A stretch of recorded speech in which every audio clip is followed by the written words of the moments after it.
এমন ছোট্ট একটা তুষার রাজ্য যদি তোমার পড়ার টেবিলের পাশে কিংবা খাটের পাশে থাকে কেমন হয় বলো তো।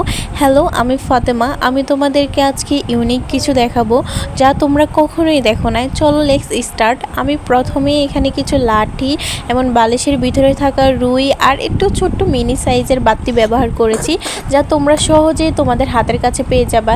এখানে আমি লাঠিগুলোকে সবগুলোকে একই সমানভাবে কেটে নিয়েছি।